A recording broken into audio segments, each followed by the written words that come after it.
Donc, je vais demander à Markéta Pishlova-Lalmentova, qui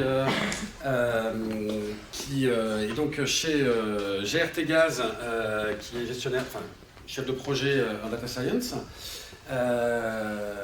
et à Guillaume Lecué, qui est donc chercheur au Centre de recherche en économie et statistiques, plutôt sur la partie mathématique, et qui pourront se représenter, de venir nous parler d'une collaboration commune dans un contexte un peu particulier, un contexte un peu réglementaire, mais quelque chose de... Enfin, je pense qu'on peut tous être conscients de l'importance de ce sujet.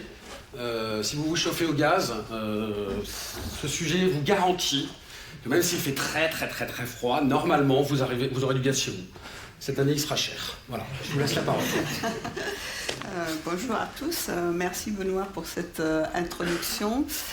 Donc j'ai le plaisir de vous parler d'un projet que nous avons réalisé donc ensemble avec Guillaume et aussi avec Benoît qui a pas mal participé au projet, qui finalement cherchait à estimer la consommation de gaz pour en fait satisfaire une obligation réglementaire qui est le dimensionnement du gaz pour une période d'extrême froid. Je voulais juste poser une question avant de commencer. Qui connaît GRT Gaz dans la salle? Si vous pouvez lever la main. Bon, je pose la question dans ce sens parce que GRT Gaz n'est pas une entreprise connue du grand public. Hein. Un peu comme nos amis de RTE, on est gestionnaire d'un réseau en fait, où on n'a pas de clients domestiques. Hein. Donc ni vous ni moi ne sommes clients de GRT Gaz. Ce sont plutôt des grands groupes. Comme EDF par exemple, comme Total, comme Eni qui sont clients de GRT Gaz. Et vous, après, vous êtes client de ces groupes-là si vous avez du gaz chez vous pour vous chauffer ou pour faire de l'eau chaude et cuisiner.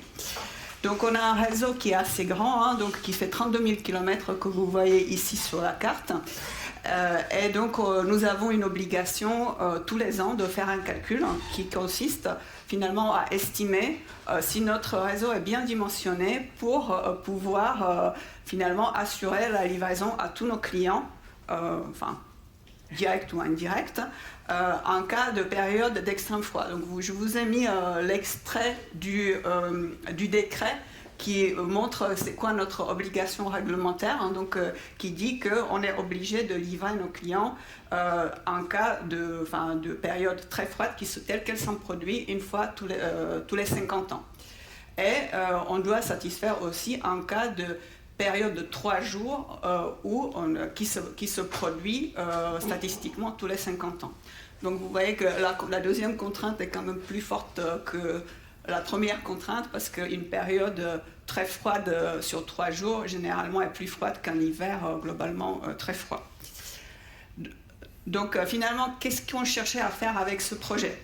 On avait, comme c'est une obligation de service public qu'on avait déjà depuis des années, on avait une méthode existante qui finalement faisait ce calcul pour prouver qu'on était capable de satisfaire notre obligation réglementaire.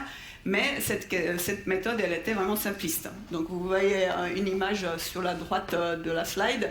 Enfin, finalement, on faisait une équation à x plus b, y égale y, qui permettait finalement d'estimer avec ce qu'on appelle la température T2, la consommation correspondante. Donc c'est une méthode qui était très ancienne, qui a été implémentée dans un outil utilisé par la direction commerciale, où finalement il y avait pas mal de manipulations manuelles. Donc les personnes qui travaillaient sur l'outil, ils faisaient pas mal de bidouilles pour faire en sorte que ça fasse ce qu'ils ont envie que ça fasse. Donc s'il y avait des points qui ne leur plaisaient pas, ils les enlevaient, donc ils ajustaient à la droite. Finalement la méthode manquait de robustesse, notamment en cas d'hiver chaud. Parce que en fait on n'arrivait pas à bien approximer des données qui étaient au-delà de ces données chaudes. Et on utilisait très peu de données pour fixer cette droite. Finalement, c'était juste les données de l'hiver écoulé qui étaient utilisées pour estimer la droite. Donc finalement, c'était un modèle qui était assez pauvre en variables explicatives. Et donc très peu robuste. Donc il marchait bien pour tout ce qui est climat moyen, mais pour un climat extrême, il n'était pas bien fait. Donc notre objectif finalement avec ce projet, c'était de remplacer cette méthode simple et moyennement fiable par une méthode qui est à la fois opposable et interprétable, qui est robuste et surtout automatique, donc où on supprime un ensemble de manipulations manuelles qui a été faite par la direction commerciale à ce moment-là. Ah oui, c'est ici. Donc, comment est-ce qu'on a travaillé sur ce projet-là? Donc, comme je l'ai dit, nous avons travaillé donc, avec Datastorm et avec Guillaume sur ce projet. Donc, on avait 2 personnes, donc Benoît et Guillaume, qui ont travaillé avec nous. On avait 2 personnes côté Data Lab, un data scientist junior et un chef de projet, et 2 personnes de la direction commerciale qui étaient nos product owners, hein, comme on le dit dans la méthodologie agile. Donc on avait un fonctionnement plutôt en méthodologie agile où on faisait des itérations courtes, on faisait des ateliers réguliers, à la fois avec NSA et Datastorm et avec la direction commerciale. On en faisait des plus fréquents entre les chercheurs et Data Lab, un peu moins souvent, c'était plutôt sur une quinzaine de jours avec la direction commerciale parce que c'est quand même des gens qui ont très peu de disponibilité, donc c'est assez compliqué de les avoir plus régulièrement qu'une fois tous les 15 jours. Ce qui était intéressant sur ce projet, que finalement la direction commerciale avait un peu de pression pour aboutir à quelque chose, donc finalement tout le monde était très engagé de ce projet et souhaitait qu'il y ait des résultats qui soient délivrés en temps et en heure, pour pouvoir les présenter à la fois à notre direction et puis à notre organisme régulatoire qui est la Commission de régulation d'énergie. Je passe la parole à Guillaume. Oui, moi je vais vous parler un petit peu de l'aspect un peu plus technique. Donc au début, quand je suis arrivé, j'ai fait une sorte d'audit sur le modèle qui était utilisé. Donc c'était un modèle, comme l'a dit Marketa, qui était vraiment simple en fait. Donc au lieu de chercher un modèle qui explique bien vos données, en fait on prenait les données, il y avait un nuage de points qui était approché par une droite, hein, on enlevait les données, on refaisait une autre droite, donc en fait on cherchait plutôt les données qui fitaient bien au modèle. En fait. Donc c'était pas vraiment l'approche statistique qu'on utilise en recherche. Hein. Et donc ça c'était le problème principal, hein, prédire la consommation en fonction la consommation du jour J. Et donc pour l'instant il faisait juste la consommation en fonction de la température en fait. Hein. Donc c'était vraiment très très simple. C'était le problème principal, un problème de régression classique. Hein. Et puis, ils ont plusieurs points de consommation, en fait, et chaque point était particulier parce qu'il y avait des privés qui consommaient du gaz, et aussi des industriels, en fait. Donc, il y avait ils appellent ça des PAP, hein, des PAP qui étaient purement industriels, d'autres qui étaient industriels et privés, et d'autres qui étaient plus privés, en fait. Donc, il fallait pouvoir les classifier. Donc, on avait plusieurs problèmes de classification à résoudre, en fait. Hein. Donc, le problème général, c'était plutôt, on décomposait tout ce qui était du côté régression, et plutôt le problème de clustering, en fait. Hein. Donc on avait ces 2 aspects du problème, donc c'est pour ça on a fait du supervisé et du non supervisé. Donc le plus gros problème pour moi c'était vraiment le feature engineering, en fait, d'expliquer la consommation juste en fonction de la température, c'était pas extrêmement riche en fait. Hein. Donc on a voulu apporter plusieurs features, plusieurs variables qui expliquaient pourquoi la consommation du jour J était ça. Donc je vais vous montrer le modèle qu'on a fait tout à l'heure avec l'ingénieur, hein, Jasmin en fait. Hein. Et donc le plus gros impact c'était vraiment de chercher à expliquer au mieux la consommation du jour J. Donc c'est ce qu'on appelle le feature engineering. Et puis le problème, donc tout ça restait assez standard si vous voulez, donc point de vue recherche, c'était pas publiable. Ce qui aurait pu être publié en fait c'était cette extrapolation. Vous avez un modèle de régression et vous voulez faire des prédictions dans des endroits où vous avez quasiment jamais observé de données en fait. Hein. Vous avez donc plein de XI, YI et des XI, on vous demande de prédire pour des XI que vous n'observez pas. Donc on aurait pu faire un petit peu de recherche à ce niveau-là sur des valeurs extrêmes en régression. Et le problème chez GRTK, c'est qu'il y avait cette idée en fait que quand vous atteignez des températures extrêmes, vous pouvez mettre votre radiateur à fond et vous ne pouvez pas le mettre plus qu'à fond en fait, si vous voulez. Donc on a atteint une saturation qui rentrait pas vraiment dans le cadre des valeurs extrêmes en régression. Et donc on a plutôt fait au dire d'experts de dire comment on fait dans le cas des valeurs extrêmes, c'est là où les experts ont eu cette idée de dire quand on est dans les valeurs extrêmes, la consommation reste constante, hein, vous êtes au maximum en fait. Hein. Et donc la modélisation ici était plus simple, et donc publier là-dessus c'était pas faisable si vous voulez, mais il y avait quand même des problèmes qui étaient difficiles, et qu'on a résolu de manière assez simple finalement au dire d'experts, si vous voulez. Donc ça, c'est toujours intéressant quand on est chercheur d'avoir ces retours d'experts qui disent votre modèle est joli, mais bon, pour nous, ça sert à rien en fait. Ça arrive de temps en temps. Ok, donc, donc le gros apport, le premier point, c'est vraiment enrichir cette base de variables explicatives. Après, vu qu'on a plus de variables explicatives, il nous faut une plus grande base de données, donc on est allé chercher les données un peu plus loin dans l'historique. Après, vu qu'on a beaucoup de variables, on va chercher à les réduire, on va faire la sélection de variables. Après, une fois qu'on a trouvé notre bon ensemble de variables, notre bonne base de données, on lance notre modèle de régression. Donc, il fallait qu'on soit interprétable, donc la régression linéaire, c'était ce qu'il y avait de mieux. Après, on évalue notre modèle sur les données froides. Donc, c'est-à-dire, notre test sample, c'était vraiment les données les plus froides qu'on avait à disposition, puisqu'on veut prédire les données, le modèle dans les conditions extrêmes, en fait. Donc, on regarde les données les plus froides. Et puis finalement, on estime le risque à 2% avec ce dire d'expert que la consommation reste constante aux températures à 2%. D'accord ? Donc c'était notre méthode, notre approche pour ce problème-là en fait. D'accord ? Donc ça voilà, donc notre modèle était celui-là, donc CJ c'est la consommation au jour J, qu'on cherche à estimer par un modèle multiple linéaire en fait. Donc les variables, il y a plusieurs types de variables. On a voulu expliquer la consommation du jour J en fonction des consommations des jours d'avant, les CJ-1 et CJ-2. En fonction des températures d'avant, la température au jour J, celle de -1 et -2, et puis des données calendaires. On a aussi essayé d'autres features, la vitesse du vent ou l'hydrométrie qu'on n'a pas gardé finalement. Et puis donc on estime la température au risque à 2%, avec cette hypothèse que toutes les consommations vont être égales. Et donc on en déduit ce modèle final, c'est 2% qui est cette formule-là. Où on a les coefficients de la régression linéaire qui apparaissent dans cette formule-là. Ok, donc c'était notre proposition qu'on a fait en POC avec Jasmin, que ça durait 1 an, et on voyait régulièrement les métiers, mais sinon on était vraiment dans notre coin, si vous voulez, tous les deux à faire notre modèle, nos données, nos features, et puis lancer des trucs, lancer des algorithmes quasiment tous les 15 jours en fait. D'accord, donc ce qui était assez motivant aussi, c'était, de mon point de vue et pour Jasmin aussi, c'était de voir qu'on améliorait quand même beaucoup le modèle qui était existant. En fait. Donc on est passé d'une erreur de 123 gigawatts à 72. On a presque diminué par 2 l'erreur d'estimation de la consommation.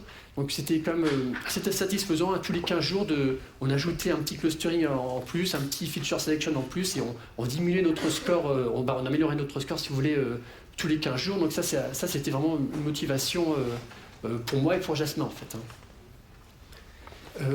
Vas-y Marc, si tu veux. Du coup, je vais commencer. Donc finalement, pour nous, ce projet est un vrai exemple d'une coopération réussie, parce que finalement, le projet a abouti. On a eu des validations nécessaires à la fois de notre direction et de notre organisme régulatoire. Donc aujourd'hui, cette méthode est mise en place et elle est implémentée dans un outil utilisé par la direction commerciale. Bon, c'est un usage une fois par an, mais un usage très important qui a des impacts quand même à beaucoup d'endroits de l'entreprise, parce que finalement la pointe de % elle est utilisée par beaucoup de monde, non seulement par la direction commerciale, mais aussi par d'autres directions qui peuvent faire des études sur le renforcement de réseau ou sur, par exemple, l'aménagement de territoire, etc. Donc de notre point de vue, effectivement, c'était un projet qui a été un véritable succès. Donc parce qu'on a créé un modèle qui est très performant, on a atteint tous les objectifs qu'on s'était fixés au départ, et on a un outil donc, qui est utilisé sur le long terme. Et aujourd'hui, donc, on a les utilisateurs qui sont très satisfaits, même si bon, ce n'était pas gagné au départ parce que le fonctionnement finalement était très très différent par rapport au fonctionnement passé. Et quand on a dit aux gens, bah, non, vous ne faites plus rien, vous n'ajustez plus de droite, vous n'intervenez pas du tout sur l'outil, vous validez juste si le modèle vous paraît correct. C'était une petite révolution. Mais aujourd'hui, la direction commerciale est vraiment satisfaite des résultats qu'on lui a mis en place. Donc je te laisse la place. Merci.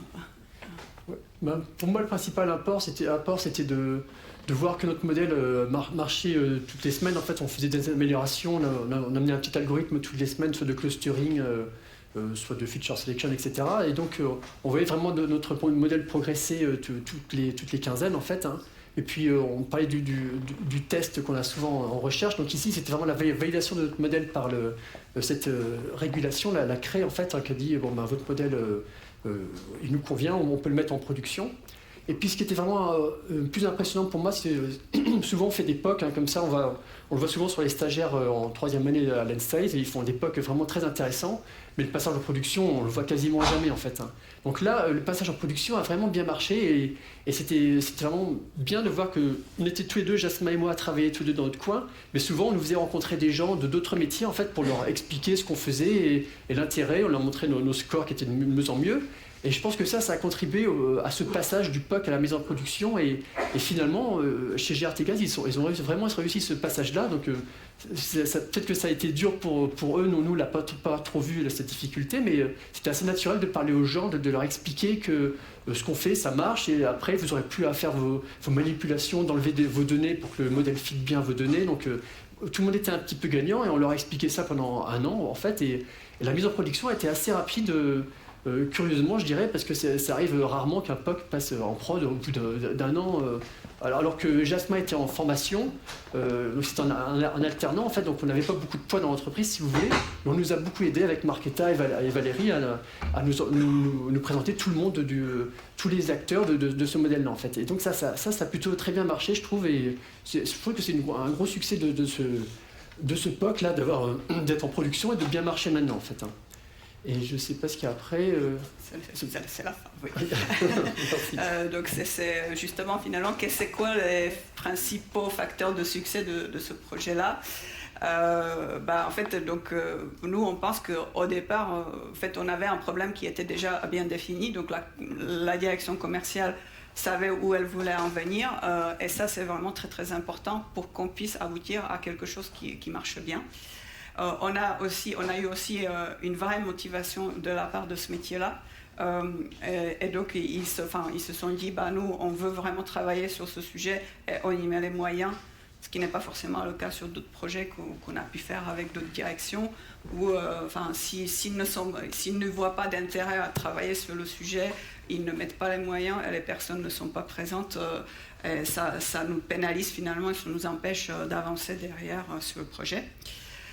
Donc tout le monde a été mobilisé, hein, comme je dis, la direction commerciale, Datastorm et NSAE, Datalab, tout le monde a été bien mobilisé tout au long du projet, et finalement quand il y avait des décisions à prendre, on les prenait d'une manière collégiale. Je me rappelle d'une grosse discussion qu'on a pu avoir justement sur la fameuse méthode d'extrapolation à la température de 2%. Ça avait fait objet d'un gros atelier où on est resté 2 heures à déjà lire le décret, essayer de comprendre qu'est-ce qu'il voulait dire exactement, et puis se mettre d'accord sur comment on allait faire cette extrapolation et comment on allait pouvoir aussi la présenter derrière nos dirigeants et puis à la CRE. Et derrière, effectivement, ce qui était nécessaire, parce que la méthode, on l'a implémentée dans un outil, c'était effectivement l'accompagnement du changement. Les gens avaient l'habitude de travailler avec l'ancien outil très simple, et là, on leur a donné quelque chose qui n'avait rien à voir. En fait, au début, c'était difficile. Après, au fur et à mesure, on a aussi ajouté des choses pour leur faciliter la tâche. On a travaillé sur des indicateurs de qualité pour les aider à voir si ça correspondait à ce qu'ils voulaient, etc. Donc moi, je suis très fière ça c'est une citation de Caroline Dantec, qui est notre directrice adjointe de la direction commerciale avec qui on a travaillé, qu'elle a dit dans un comité de gouvernance de la donnée, il nous a fallu du temps pour adopter cet outil, mais aujourd'hui, il nous donne beaucoup de satisfaction. Donc pour moi aussi, en tant que lead de l'équipe Data Science, c'est une grosse satisfaction que le métier soit satisfait. Je vous remercie pour votre attention.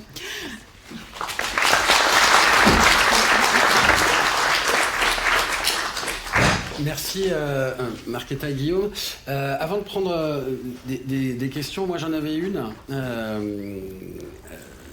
fait, vous avez dit que ce modèle avait été validé par la Commission de régulation de l'énergie. Alors, Il a été validé, mais le précédent qui était nul, pardon, hein, si je reprends ce que tu disais. Il a été validé aussi. A aussi été validé. Oui. Et alors ma question, c'est comment on fait valider un modèle par la Commission de régulation de l'énergie? Comment elle s'y prend pour valider ça? Quels sont les éléments clés pour qu'elle le valide? Parce que, bon, je doute que, de toute façon, si elle n'en a pas d'autres, elle est un peu obligée de valider, mais ça va peut-être un peu plus loin que ça. Non, ça m'intéresse de savoir un peu l'apport académique, peut-être aussi pour ça. Je sais qu'il y a eu des moments où ça a été difficile pour la direction commerciale parce qu'ils sont allés présenter des choses, ils ne nous ont pas invités. Et ils avaient eu des questions auxquelles ils n'étaient pas capables de répondre. Donc il y a eu des questions théoriques, etc. Donc là, ils peuvent nous demander de retravailler quelque chose si jamais ils sont pas satisfaits. Mais en tout cas, il faut présenter un certain nombre d'éléments à la CRE qui permettent finalement de décider est-ce que la méthode finalement est-ce qu'elle est acceptable. Il faut surtout qu'elle soit opposable. En fait, que si on vient faire un audit, que derrière, nous, on soit capable de reproduire les chiffres, dire voilà, ça a été calculé comme ça, si on le refait, ça, on arrive au même chiffre. Donc ça, c'est un point qui est aujourd'hui super important. Et avec cette méthode-là, effectivement, on arrive à ce résultat-là. Je ne sais pas si j'ai répondu à la question. Si, mais elle m'en soulève une autre. Et eux-mêmes ont des académiques qui les accompagnent? Parce que... Ah ça, je ne sais pas. Vous ne savez pas. Je le note pour nos prochains sujets de prospection. Donc on a une question, oui. Oui, bonjour. Merci pour la démonstration. Je voudrais savoir quel est le pourcentage du temps consacré par chacun des membres de l'équipe uniquement à ce projet tout au long de la période. Parce qu'effectivement, 1 an, c'est court. Et donc, du coup, est-ce que vous étiez à 100% ou... Non, on n'était pas... en tout cas, pour Jasmin, qui était le principal développeur sur ce projet, en fait, il était en alternance et donc c'était son projet... de l'année. Donc, quand il a été en entreprise, il travaillait 100% sur ce projet-là. Pour moi, en tant que chef de projet, c'était un des nombreux projets. Mais bon, quand il fallait faire des présentations, on avait mis ça en priorité plutôt haute pour qu'on puisse délivrer quelque chose en temps et en heure. Mais il y avait d'autres projets qui étaient à côté. Peut-être toi, Guillaume, du coup. Moi, j'ai dû travailler une vingtaine de jours, je pense. C'est ça, à peu près, sur 1 an, en fait. J'ai dû voir Jasmin 20 jours, et lui, il codait beaucoup entre-temps. Toutes les 3 semaines, c'est ça, il codait 3 semaines d'école. Donc, en tout, c'est un projet de 6 mois, si vous voulez, 6 mois à fond d'un ingénieur, et puis 20 jours de chercheur pour développer un POC à la fin, en fait. Ouais. Et derrière, après, on avait quand même pas mal de travaux pour implémenter la méthode dans le SI. Donc ça, c'était, ça c'est venu après, parce qu'il a fallu attendre. Notre direction nous a demandé d'abord d'attendre le prochain exercice de l'hiver pour valider que les résultats qu'on obtenait étaient toujours bons. Donc ils n'ont pas voulu passer tout de suite finalement en production. Donc on a refait l'exercice l'année d'après. Ils ont vu que ça marchait toujours bien et après donc on a passé en présentation à la CRE. Oui, bonjour, merci pour cet exposé. Oui, j'ai une question, moi c'est plus sur le passage de témoins, le relais au sein des équipes. C'est-à-dire qu'auparavant on est passé d'une méthode apparemment assez manuelle où il y avait pas mal d'expertise métier et là ça a l'air d'être une méthode beaucoup plus automatique. Donc comment en interne, on assure le fait qu'il y ait toujours la compréhension du modèle qui a été implémenté et comment aussi on surveille un peu qu'il n'y ait pas de déviation de ce modèle, etc. Comment on fait pour capitaliser un peu la connaissance de ce modèle en interne entreprise? Du coup, de ce point de vue-là, donc la direction commerciale a fait une présentation de la méthode à l'ensemble des commerciaux qui travaillent sur l'outil. Après, ils ont été aussi accompagnés sur l'utilisation de l'outil lui-même. Donc, parce qu'ils ont quand même, elle est automatique, mais il y a quand même des choses à valider parce que effectivement, on fait des classifications automatiques de comportement. Il y en a qui sont un petit peu limites où on n'arrive pas à prendre une décision. Donc après, il y a un moment où la décision elle revient quand même à l'homme. Donc on leur présente la méthode, elle marche comme ça, on vous donne des éléments de compréhension, donc il y a des indicateurs qui leur permettent de discriminer un certain nombre de choses. Et donc eux, en fonction des indicateurs, ils valident ou ils ne valident pas ce qu'a décidé l'algorithme. Bonjour. Du coup, j'ai encore une petite question. Merci déjà pour l'exposé. Moi, c'est plus au niveau de la conduite du changement au sein de l'entreprise et notamment, en fait, globalement, plus de ce que je vais appeler l'acculturation, notamment aux nouvelles méthodes stats. Donc, en fait, ce que j'ai compris, c'est que vous faisiez des sprints de 15 jours, notamment, dans lesquels vous intégriez l'équipe business. Et du coup, comment est-ce que vous prépariez ces points? Parce qu'on ne va pas parler technique, théorie des valeurs extrêmes ou quoi que ce soit, mais plus comment est-ce que vous préparez ces points-là avec eux pour justement les accompagner et les amener à la validation de votre projet et même du POC pour que ça soit plus rapide pour la mise en preuve. Il faut à chaque fois il faut vraiment bien préparer ces présentations et surtout pas utiliser des mots trop compliqués parce que effectivement, si on commence des discussions trop techniques en réunion, on les perdait très très vite. Eux, ils sont surtout utilisés pour voir des résultats. Les concepts théoriques, je pense qu'il faut s'appuyer dessus. On s'est un peu appuyé dessus dans certains cas, mais eux, ce qui les intéresse le plus, c'est vraiment de voir des résultats. Après, on peut donner des explications, etc. Mais le plus important, c'est montrer des choses concrètes. Ouais, donc moi, au cours de ces réunions, je parlais quasiment pas, et pour le coup, Benoît est un excellent traducteur pour expliquer ce qu'on fait à tout le monde, en fait. Donc, il intervenait souvent pour dire, avec des mots que tout le monde comprend, en fait, et pour le coup, Benoît était vraiment très très utile pour toutes ces rencontres-là, en fait. C'est vraiment très important pour l'accompagnement au changement, comme vous l'avez dit. Sinon, ça marche pas, on reste en mode POC, et puis ça quasiment rien. Donc, Benoît est bien pour ça, je vous le dis. Je vais me recycler. Une autre question, oui. Oui, j'avais une question sur on va dire, l'apport de compétences externes. Quels étaient les choix que vous aviez dû faire et pourquoi ne pas avoir internalisé par du recrutement? Quels étaient les autres choix possibles et pourquoi avoir fait le choix du recours à l'académique? Et autre question qui est un peu liée, c'est quel était on va dire, contractuellement, comment est-ce que ça fonctionnait d'un point de vue livrable ou durée et suivi postérieur a posteriori? En fait, du coup, c'était quand même une situation un peu particulière, donc, parce qu'on cherchait un projet pour un alternant. Et on s'était dit, comme on travaillait déjà avec Datastorm sur d'autres sujets, on s'était dit, ça serait bien peut-être qu'il ait un appui plus académique pour finalement l'aider à développer quelque chose de correct. Il faut savoir, c'est qu'à l'époque, quand le projet a commencé, moi j'étais pas encore arrivée chez GRTGAS, je suis arrivée en cours de route. En fait, il n'y avait pas d'autres data scientists internes chez GRTGAS. Donc en fait, il n'avait personne sur qui il pouvait s'appuyer pour développer cette méthode. Et ça, c'est quand même assez problématique, surtout quand on est sur un projet qui a un très très fort enjeu pour l'entreprise. Donc c'est pour ça qu'on a pensé qu'avoir un appui académique, ça pouvait avoir une véritable plus-value et quelque part donner des garanties au métier qu'on développera quelque chose qui tient la route.